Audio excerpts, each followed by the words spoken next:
Study IQ IAS, अब तैयारी हुई अफोर्डेबल।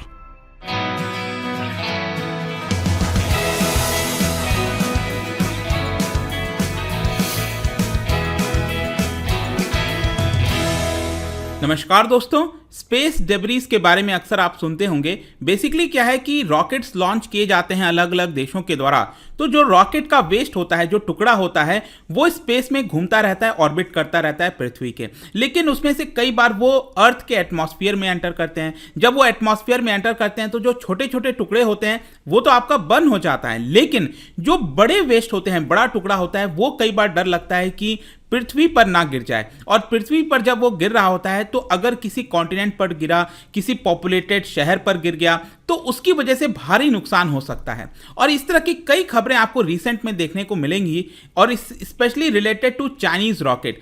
जो चाइना जिस प्रकार का अपना स्पेस डेवलपमेंट कर रहा है, उसमें कहीं खतरा दिख रहा है कि उसका जो रॉकेट है, उसका बड़ा टुकड़ा, वो पृथ्वी पर गिर सकता है। और रिसेंटली यहां पर आप देख सकते हो, खबर आ रही है कि 25 tonne Chinese rocket debris to fall on earth. Basically क्या है कि चाइनीज रॉकेट लॉन्ग मार्च के बारे में आपने सुना होगा, लॉन्ग मार्च 5B, इसको रिसेंटली यहां पर लॉन्च किया गया था क्योंकि जो चाइना है वो अपना खुद का स्पेस स्टेशन बनाना चाहता है। तो जब ये रॉकेट लॉन्च किया गया था वो सक्सेस माना गया, लेकिन इसका एक पर्टिकुलर बूस्टर, मैं अभी आपको वीडियो में बताऊंगा, वो आपका पृथ्वी पर गिर सकता है कहीं पर भी।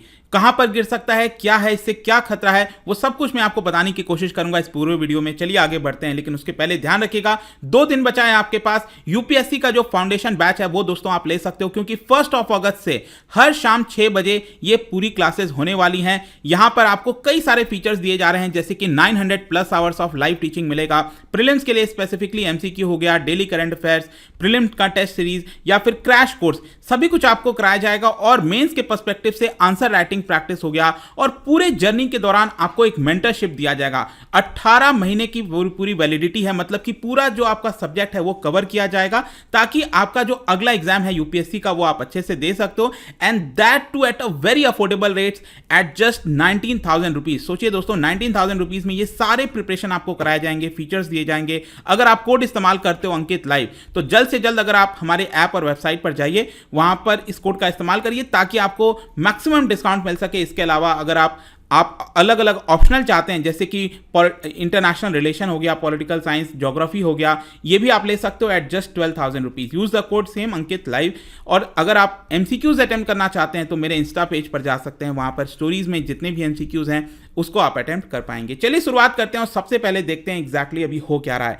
देखिए, साइंटिस्ट का कहना है कि काफी हद तक चांसेस है कि जो चाइनीज बूस्टर रॉकेट है वो अर्थ के एटमॉस्फेयर में बर्न नहीं होगा और वो पृथ्वी के किसी कॉन्टिनेंट पर गिर सकता है। जैसे कि मैं आपको बता रहा था कि ये एटमॉस्फेयर होता है हमारा, तो ये जो कोई भी रॉकेट का टुकड़ा होता है वो जब हमारे अर्थ के एटमॉस्फेयर में एंटर करता है तो जो छोटे मोटे टुकड़े होते हैं वो तो इजीली बर्न हो जाते हैं, लेकिन ऐसा रॉकेट का टुकड़ा जो कि बहुत बड़ा है, विशाल है, मैसिव है, वो यहां पर जरूरी नहीं है बर्न होगा। इसके लिए यहां पर जो स्पेस स्टेशन है, जो साइंटिस्ट हैं, जो रॉकेट को लॉन्च करते हैं, वो यहां पर अलग अलग तरकीब निकालते हैं, टेक्नोलॉजी निकालते हैं, ताकि वो हमारे पृथ्वी पर ना गिरे, या तो वो स्पेस में कहीं और चला जाए, या फिर वो एटमॉस्फेयर में ही बर्न हो जाए। लेकिन चाइना के द्वारा ये जो भी रॉकेट लॉन्च किए जाते हैं, इसको लेकर बहुत सारे कंसर्न दिखने लगा है, क्योंकि कई बार खबर आने लगी है कि यहां पर जो उसका रॉकेट है वो पृथ्वी पर गिर सकता है और कहीं ना कहीं नुकसान पहुंचा सकता है एक बड़ी आबादी को। और इसीलिए आपको बता दूं कि ये पहली बार ऐसा नहीं हो रहा है, इस तरह का खतरा। वैसे यहां पर क्वेश्चन ये है कि कौन से डेब्री की हम बात कर रहे हैं, कौन से टुकड़े की बात कर रहे हैं। तो बेसिकली क्या है कि अभी रिसेंट की बात है, यहां पर चाइना ने लॉन्च किया था अपना लॉन्ग मार्च 5B। ये आप देख सकते हो, ये जो रॉकेट है आपका लॉन्ग मार्च 5B, इसको लॉन्च किया था, और ये बेसिकली लॉन्च किया गया था 24 जुलाई को। और इसको लॉन्च क्यों किया गया था? क्योंकि चाइना अपना स्पेस स्टेशन बनाना चाह रहा है। ये आप देख सकते हो कि आपने सुना होगा इंटरनेशनल स्पेस स्टेशन, तो वो आपका रिटायर हो जाएगा इंटरनेशनल स्पेस स्टेशन, तो वो तो बहुत बड़ा है, 390 टन का है, 109 मीटर लंबा है, आपका लेंथ है इसकी। इसके अलावा चाइना वाला जो स्पेस स्टेशन बन रहा है, इसका वेट 60 टन है और इसकी मैक्सिमम लेंथ करीब 37 मीटर है। ये लेफ्ट साइड में आप देख पाओगे इस तरह का है। तो यहां पर ये अगर आप देखो मॉड्यूल 2, ये वाला जो पार्ट है मॉड्यूल 2, ये आपका अभी लाया जा रहा था, इसको अटैच किया जा रहा था किसके द्वारा? लॉन्ग मार्च 5B रॉकेट के द्वारा। ये रॉकेट उस पर्टिकुलर पार्ट को वहां पर ले जा रहा था ताकि इस पूरे स्पेस स्टेशन को सेटअप किया जा सके। तो इसमें अगर आप देखो यहां पर ये जो बूस्टर वाला एरिया है, ये आप देख रहे हो ना, ये नीचे ये बूस्टर वाला ये जो एरिया है वो पूरी तरह से बर्न नहीं हुआ। मतलब कि कहीं ना कहीं चाइना जो चाहता था कि वो आपका पृथ्वी पर एंटर ना करे, ऐसा नहीं हो पाया और वो अनकंट्रोल्ड हो गया। और ये वाला जो बूस्टर है वो बेसिकली बताया जा रहा है कि पृथ्वी पर री एंटर होने वाला है, मे बी अराउंड 31 अगस्त के आसपास, सॉरी जुलाई के आसपास ये होगा। और ये किसी पॉपुलेटेड एरिया पर गिर सकता है जिसका वेट करीब 25 टन है, जो कि अगेन काफी नुकसान पहुंचा सकता है। क्वेश्चन यह है कि कहां पर फॉल होगा। बेसिकली क्या है कि एक एरोस्पेस कॉर्पोरेशन करके ऑर्गेनाइजेशन है जो कि स्पेस जंग को ट्रैक करता रहता है। तो इन्होंने रिसेंटली यहां पर इसके बारे में ट्वीट किया था और कहा था कि 31 जुलाई के आसपास ये एंटर कर जाएगा। ये आप देख सकते हो, it is still too early to determine a meaningful debris footprint. मतलब कि विश्व के कौन से कोने पे गिरेगा ये एग्जैक्टली नहीं पता, लेकिन आप कह सकते हो कि यूएस का एक बड़ा हिस्सा इसके अंदर आ सकता है।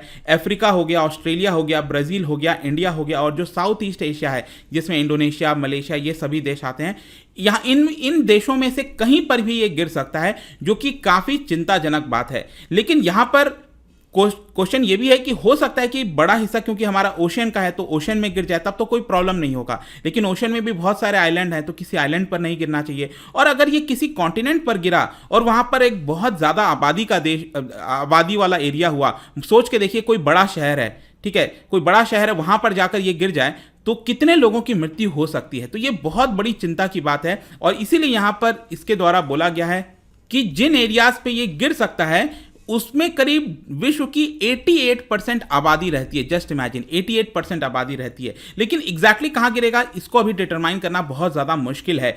वैसे मैं बता दूं कि यहां पर यह भी बताया जा रहा है कि जितना बड़ा टुकड़ा होता है उसका 20 से 40% जो साइज है वो आपका बचा रहेगा और वो यहां पर गिर जाएगा। मतलब कि इसका जो वेट है वो 25 टन का है, ये जो बूस्टर मैंने आपको बताया। तो इसका 20 से 40% जो हिस्सा है वो वेट अभी भी गिर सकता है। और इसीलिए आई होप कि आपको समझ में आ गया होगा कि कहीं भी एरिया पर ये गिरेगा तो ये काफ़ी सारे क्वेश्चन खड़ा करता है। तो इसको लेकर चाइना का क्या कहना है। देखो यहाँ पर चाइना ये कह रहा है कि ऐसा नहीं है। चाइना ने तो इसको डिसमिस कर दिया है। उनका कहना है कि नहीं, ऐसा कुछ भी नहीं होने वाला, हमने इन सारी चीज़ों का ध्यान रखा है। और चाइना इनफैक्ट यूएस के ऊपर ब्लेम लगा रहा है कि जो लोग हमारे डेवलपमेंट से यहाँ पर कहीं ना कहीं नाखुश हैं तो वो अंगूर खट्टे हैं करके वाले कहावत है ना, वैसा वाला चाइना बयान दे रहा है कि लोगों को पसंद नहीं आ रहा कि हम डेवलपमेंट कर रहे हैं, स्पेस पावर के अंदर तेजी से बढ़ते जा रहे हैं और इसीलिए हमें बदनाम करने की कोशिश की जा रही है। ऐसा चाइना का जो ग्लोबल टाइम्स है उन्होंने अपने न्यूज़पेपर के अंदर रिपोर्ट किया है, बोला है। लेकिन देखना होगा कि एग्जैक्टली क्या होता है यहाँ पर।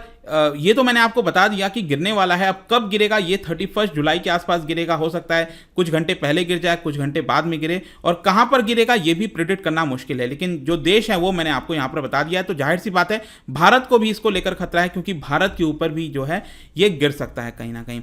अब मैं आपको ये भी बता दूं कि ये पहली बार इंस्टेंस नहीं हो रहा है चाइना के द्वारा। इस तरह के रिपीटेड इंस्टेंस किए गए हैं। 2 साल पहले 2020 में 18 मेट्रिक टन का जो कोर स्टेज है चाइनीज रॉकेट में, ये जो चाइनीज रॉकेट मैंने आपको बताया था, इसमें जो कोर स्टेज होता है, ये बीच वाला पार्ट जो आप देख रहे हो, ये यहां पर गिरा था। कहां पे? Ivory Coast. मैं आपको दिखाता हूं, अफ्रीका के अंदर वेस्टर्न साइड में ये आप देखने को मिलेगा। आइवरी कोस्ट के अंदर यहां पर 2 विलेज है, उसके ऊपर ये इंपैक्ट हुआ था और जिसकी वजह से कई बिल्डिंगें जो हैं, कई सारी बिल्डिंग को नुकसान हुआ था 2020 में, ऐसा बताया गया। उसके 1 साल के बाद, मतलब पिछले साल ही 2021 में, आई एम श्योर कि आपको याद होगा, काफी ज्यादा न्यूज में रहा था, जो चाइनीज रॉकेट का एक बड़ा हिस्सा वो इंडियन ओशन में जाकर गिरा था। और इंडियन ओशन में कहां पर? मालदीव्स के वेस्टर्न साइड में। ये जो मालदीव्स के जो आइलैंड्स हैं कई सारे, उसके वेस्टर्न साइड में यहां पर जाकर गिरा था। तो इससे भी बहुत ज्यादा चिंता हुआ था। पहले यहां पर भी चाइना कह रहा था कि कोई खतरा नहीं है, ये हमने इंश्योर किया है कि जो ओशन है वहां पर जाकर गिरेगा। लेकिन कहां पर गिरा? एक्चुअली आइलैंड के ऊपर जाकर गिरा। तो इसलिए यहां पर भी चिंता बढ़ जा रही है कि भले ही चाइना यहां पर बोल दे कि चिंता की बात नहीं है, लेकिन अगर मान लो कल के डेट में गिर जाता है तो उसकी जिम्मेदारी कौन लेगा? जिन लोगों की मृत्यु होगी उसकी जिम्मेदारी कौन लेगा? और ये 2021 में जो मालदीव्स के पास गिरा था, बेसिकली वो आप कह सकते हो कि 1991 के बाद से सबसे हेवीएस्ट ऑब्जेक्ट स्पेस से गिरा था। 1991 में सोवियत यूनियन का यहाँ पर स्पेस स्टेशन का टुकड़ा गिरा था, सैल्यूट 7 का। उस समय भी यहाँ पर चर्चा हुई थी और यहाँ पर भी हुआ है। बेसिकली अगेन यहाँ पर आप देख सकते हो 2021 में मालदीव्स में क्या हुआ था कि जो कोर वाला पार्ट है इसको इंस्टॉल किया जा रहा था। टियांगोंग जो स्पेस स्टेशन मैंने आपको बताया उसका कोर वाले पार्ट को इंस्टॉल किया जा रहा था, उस समय की ये बात है। और इसी को लेकर नासा ने काफ़ी ज़्यादा चिंता जताई थी and NASA denounces China over irresponsible standard, मतलब कि चाइना जो भी स्पेस डेवलपमेंट कर रहा है तो उसको रिस्पॉन्सिबिलिटी लेनी पड़ेगी कि जो भी वो रॉकेट लॉन्च कर रहा है उसके जो हिस्से हैं, जो पार्ट्स हैं, वो किसी दूसरे देश के ऊपर ना गिरें, अदरवाइज इससे काफ़ी प्रॉब्लम क्रिएट हो सकता है। देखते हैं आगे क्या होता है, बट आई होप कि इस वीडियो के माध्यम से आपको समझ में आ गया होगा कि जो चाइनीज़ रॉकेट है वो गिरने वाला है। अब 31 जुलाई को एग्जैक्टली क्या होगा वो तो समय ही बताएगा, लेकिन जाने से पहले एक इंटरेस्टिंग क्वेश्चन आपके लिए। आपको पता है हमारे देश के द्वारा, इसरो के द्वारा 2 तरह के मेन रॉकेट लॉन्च किए जाते हैं, एक है PSLV आपका हो गया और दूसरा GSLV। तो GSLV के अंदर कौन सा फ्यूल यूज़ होता है ये आपको बताना है। यहाँ पर 3 ऑप्शन में से इसका राइट आंसर आपको पता है मेरे इंस्टाग्राम पर तो मिलेगा ही, वहाँ पर अगर आप नहीं हो कोई बात नहीं, टेलीग्राम से भी ले सकते हैं इसका सही उत्तर। मैं कई सारे जो MCQs हैं वो यहाँ पर स्टोरीज में डालता रहता हूँ। बाकी अगर आपको PDF चाहिए तो टेलीग्राम पर आइए, अलग अलग सोशल मीडिया पर आप जुड़ पाओगे। और जैसा मैंने बताया था UPSC की तैयारी दोस्तों अब आसान हो गई है। Use this code Ankit live हमारे ऐप और वेबसाइट पर, और जल्द से जल्द इसके अंदर एनरोल कराइए, लिमिटेड सीट्स है। आई होप की वीडियो आपको पसंद आया होगा। मिलता हूँ आपसे next time, till then thank you very much, see you soon. Study IQ IAS, अब तैयारी हुई अफोर्डेबल।